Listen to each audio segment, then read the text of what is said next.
Okay, if you need cash in 2026, you might ask yourself, should I borrow money from my 401k, or I'm a homeowner, should I tap into my home equity with a home equity line of credit? Maybe you have a really good interest rate on your first mortgage and you're thinking, I don't want to do a cash out loan because my rate's so good, but what are my options? So I want to talk to you about these two different options and like maybe the pros and cons of each, and then you can make a smart mortgage decision for yourself. So on the surface, both of these options feel really similar, right? It's like you're borrowing against yourself for something.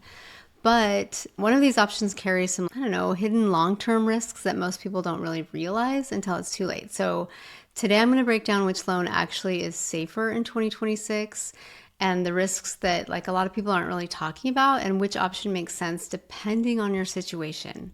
So let's get into it. At first glance, both of these options seem like a good idea. Like you could go either way, right? You're not running up credit card debt, which is high interest, and that is a terrible idea if you can avoid it.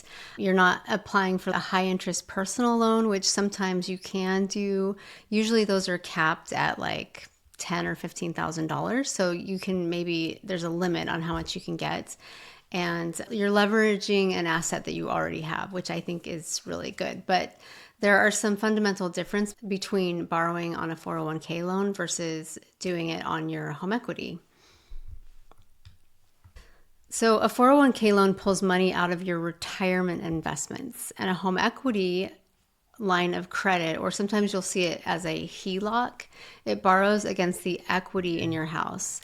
And the difference matters more than most people realize. So let's start with the 401k loan. So why this might be appealing. There's usually no credit check. So if your credit's really terrible, this actually might be your only option.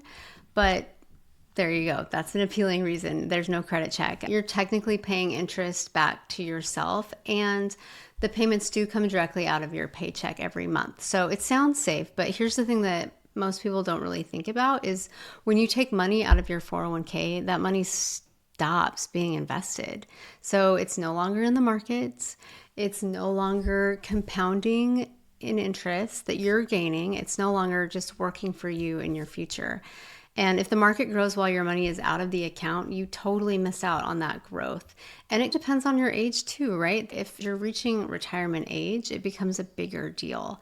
Over 10, 20, 30 years, that lost compounding can cost you a ton of money. Like whatever you think you're saving by doing some of this other things, that opportunity cost is lost because of that money being out of the market. Here's the bigger risk though. If you lose your job or even leave voluntarily, the remaining loan balance often becomes due really fast.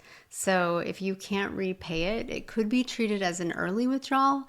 And then that means you owe a lot of money on your income taxes. And if you're under 59 and a half, you could also have like fees for withdrawing early. So that's something I think people forget about.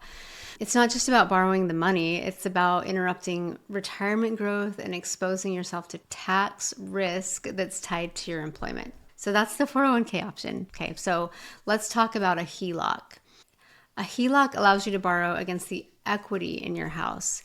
It's more like a line of credit, really. It's kind of like a credit card, but instead of the credit card is not secured by anything, the home equity line of credit is connected to your house. And so the interest rates are lower. And with the HELOC, as you pay the loan down, then you get to use it again. So that can be a benefit. If it's something you just want to have as like an emergency fund or something like that, it could be a helpful thing. You can withdraw from a home equity line of credit as you need to, and many have interest-only payment options during the draw period. So this can be helpful because it could help your payment not be as high. I think it's super important to remember that when you're making an interest-only payment, you're not paying down the loan. I know that's an obvious statement, but it needs to be said, I think, because I've definitely talked to clients who were like, my home equity line of credit isn't getting any less. Every month I get my bill. I'm like, are you making extra payments on it? And they're not. So that's why. So the biggest advantage to a home equity line of credit is your retirement funds stay invested. They continue compounding, it continues growing and working for you for your long-term future. And that frankly is a huge deal. Yes, with a HELOC, your home is used as collateral, and if you don't make that HELOC payment, then it can cause problems with foreclosure and things like that in the future. But just make your payments, right? If you don't, then there's a risk. But if you have stable income and manage it responsibly, the structure is often more flexible and less disruptive than pulling from retirement.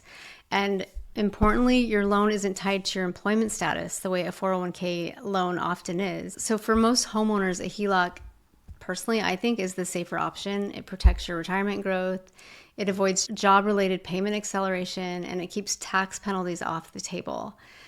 If your credit situation prevents you from borrowing, with a home equity line of credit, we need to have a credit score of 660 above. So if your credit score is lower, you might have to do a 401k loan. Also, if you don't have enough equity in your house to do a home equity line of credit, that may make the 401k be the only option. So when it comes to home equity loan, they'll usually let your total loan to value go up to 90%. Okay, so the 401k loan might make sense if you absolutely cannot qualify for a HELOC. If you don't have enough equity in your house, you don't have the credit score, then it might be the best way to go. You have to think of it as being extremely short term, and you are completely confident in your job stability. And it's a one-shot thing. Like with the HELOC, you can pull money from it as you pay it down, use it. 401k is not like that. It's just a one-shot thing. I do think that your 401k should be the last resort, just because mainly that compounding interest gets interrupted, which could have long-term, decade-long ramifications. If you're considering a HELOC this year, the first step is understanding what you qualify for and what your real numbers look like. And if you want a deeper breakdown of whether a HELOC makes sense or not in today's rate environment, then click on the link in my bio and let's have a conversation about what that looks like for you. Thanks for watching, and I'll see you on the next one.